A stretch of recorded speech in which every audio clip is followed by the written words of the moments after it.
Bienvenidos al 10º capítulo de Programación en C++. En este capítulo veremos un tema muy complicado de asimilar en general. Nosotros lo abordaremos de una forma muy clara, gráficamente y con ejemplos. Los punteros son una de las herramientas más potentes en C++, ayudando a su gran potencia y velocidad. Sin más vueltas, ¡avancemos!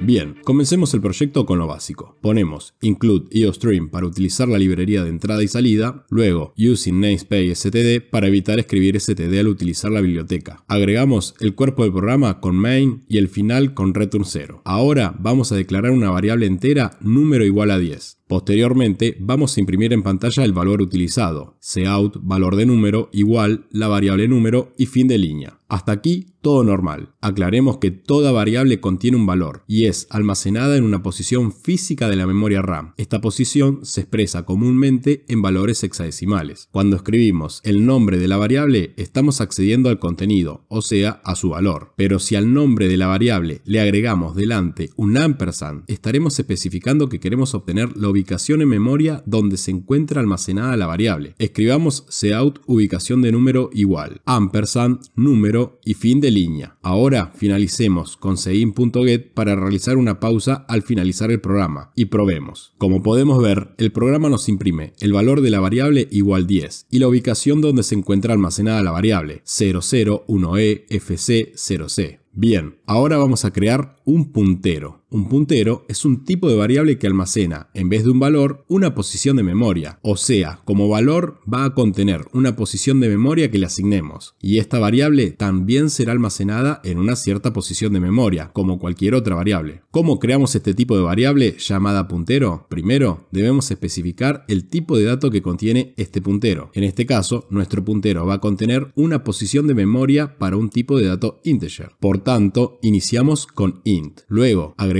un asterisco. Esto va a indicar que la variable es un puntero. Y por último, el nombre de la variable. Es recomendable comenzar con una P para indicar y recordar que la variable en cuestión es un puntero. En este caso, la llamaré P-número, ya que la voy a utilizar para almacenar la posición de memoria de la variable número. Luego, le voy a asignar un valor. Recordar que este tipo de variables no almacena números, almacena posiciones de memoria. Si yo quiero asignarle la posición de memoria de la variable número, como vimos antes, si antecedo el ampersand a la variable, esta me devuelve su posición. Por tanto, voy a poner ampersand número y de esta forma guardo en la variable puntero p-número la posición de memoria de número. Ahora vamos a imprimir esta variable. Previamente voy a agregar un salto de línea a las impresiones previas cout y endline. Ahora vamos a imprimir nuestro puntero. Cout valor de p-número, la variable p-número y endline. En este caso, el valor de p-número que nos debería imprimir es la posición de memoria de número, ya que es lo que almacenamos en su valor. Imprimamos ahora la posición de memoria de p-número. Este contiene en su valor una posición de memoria, pero también se encuentra almacenada en su propia posición de memoria. Cout ubicación de p-número, usamos ampersand y p-número para que nos devuelva la ubicación. Por último, endline. Probemos. Podemos ver que el valor de número es igual a 10. La posición de memoria de número es 008F F8 D0. Luego vemos que el valor de p-número es 008F F8 D0. O sea, lo mismo que la posición de número. Esto quiere decir que almacenamos correctamente la posición de memoria de número en la variable p-número. Por último, vemos que p-número se encuentra almacenada en la posición 008F F8 C4.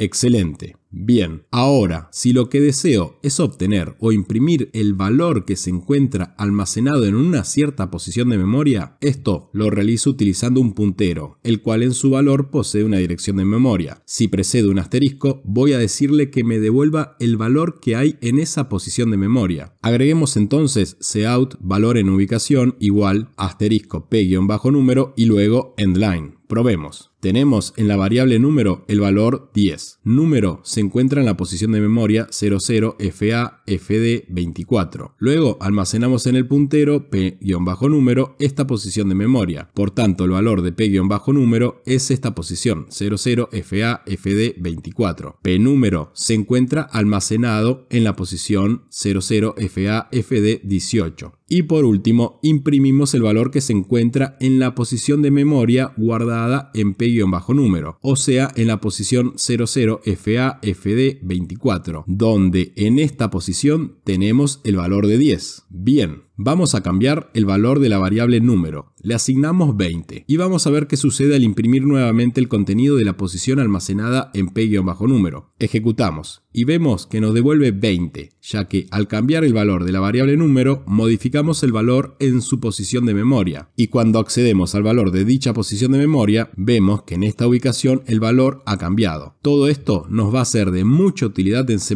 ya que al hablar directamente en posiciones de memoria, podremos manipular y tomar acceso a elementos en forma directa, extremadamente rápida y reduciendo recursos. Ahora, veamos el uso práctico que le podemos dar al acceso a memoria. Entre ellos, podemos resolver el problema que se nos presenta cuando necesitamos que una función nos devuelva más de un valor, o que la función tenga acceso a modificar los valores que le pasamos como parámetros, ya que una función puede modificar los valores de los parámetros en su uso interno, pero al salir de la función, estos cambios se pierden. Probemos directamente en el código. Borremos la parte final y dejamos solo hasta la impresión de número. Copiamos la siguiente línea, así agregamos otra variable llamada número 2 y vamos a asignarle un valor de 20. Luego copiamos las dos impresiones, tanto de su valor como de su posición de memoria. La pegamos debajo, así podemos imprimir la variable número 2. Ejecutemos y probemos. El valor de número es 10. La ubicación en memoria es 006F-FD1C y el valor de número 2 es 20. Y la ubicación en memoria es 006F-FD10. Bien.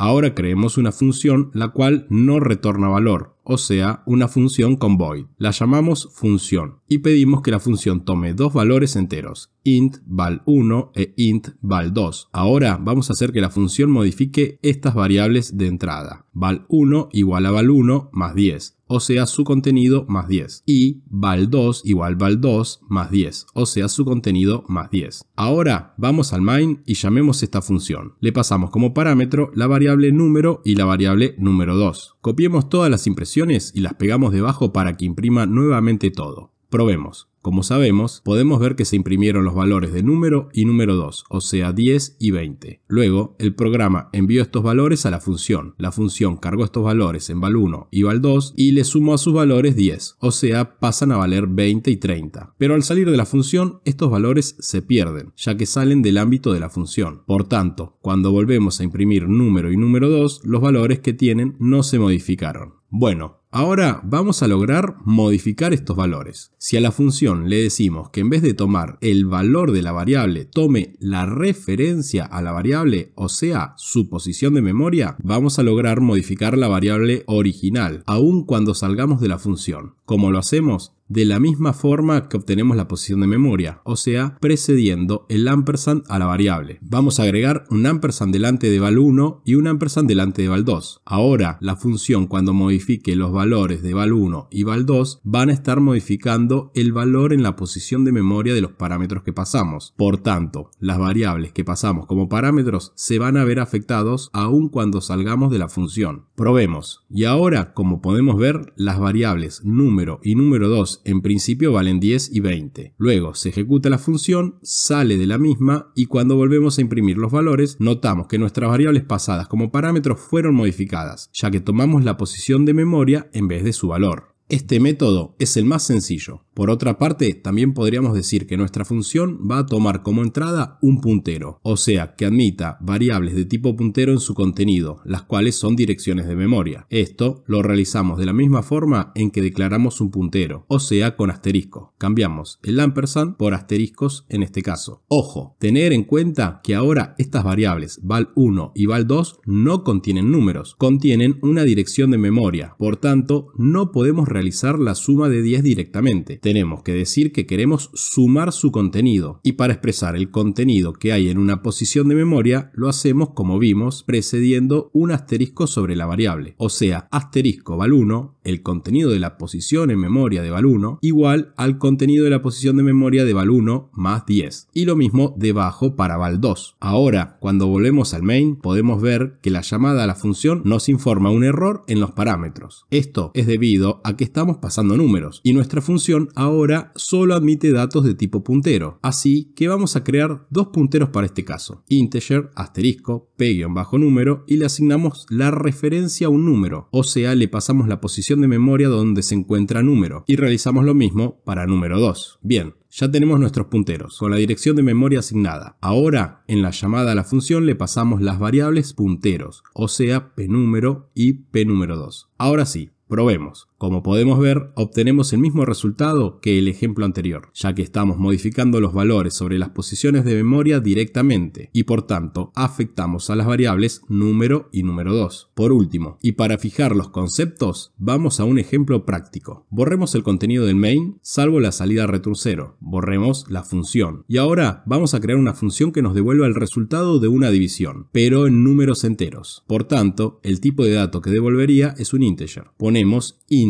el nombre de la función, en este caso división, y pedimos dos parámetros, el valor y el divisor. Como esta función va a devolver el resultado, ponemos return valor dividido divisor. Vamos al main. Vamos a crear tres variables, int número, int divisor e int resultado, para almacenar la salida. Realizamos un cout para que nos imprima ingreso un valor. Ponemos cein para que nos pida un ingreso y lo almacene en la variable número. Agregamos otro cout para que nos imprima ingrese el divisor. Y agregamos el cein para almacenar el divisor en la variable divisor. Ahora utilizamos la variable resultado. Le asignamos la función división y le pasamos los parámetros número y divisor. Por último, imprimimos el resultado. Probemos. Ingresa un valor, ponemos 10, ingresa el divisor, ponemos 5 y vemos cómo nos da el resultado de 2. Probemos nuevamente. Ingresa un valor, ponemos 10. Ingresa el divisor, en este caso voy a usar 3. Y vemos que el resultado es 3, ya que nuestra función devuelve números enteros y por tanto trunca el resultado, perdiendo el resto. Como podemos ver, si necesitamos que la función nos devuelva, además del resultado, el resto, estaríamos en el caso que necesitamos que esta función devuelva más de un valor. Entonces vamos a pedir como parámetro otra variable, de la cual vamos a tomar la referencia con el ampersand. La vamos a llamar resto. Entre las distintas funciones matemáticas de C++, para obtener el resto lo realizamos con el símbolo módulo o porcentual. Por tanto, si al resto le asigno valor módulo divisor, este comando nos devuelve el resto de esta división y almacena el valor en la variable resto, la cual apunta a la posición de memoria del parámetro pasado, ya que utilizamos el ampersand. Bien, volvamos al main. Agregamos una nueva variable resto y a la llamada a la función le adicionamos la variable resto para que almacene el resultado de este. Realizamos otra impresión con el resultado de resto. Probemos. Ingresa un valor, ponemos 10. Ingresa el divisor, ponemos 3. Y vemos cómo nos da el resultado de 3 y el resto de 1. Excelente. Esto es todo por hoy. Muchas gracias por haber seguido este tutorial y en los próximos capítulos seguiremos avanzando y profundizando con C++. De más está decir que se agradece su like, suscripción y activar la campanita. Muchas gracias a todos y hasta la próxima.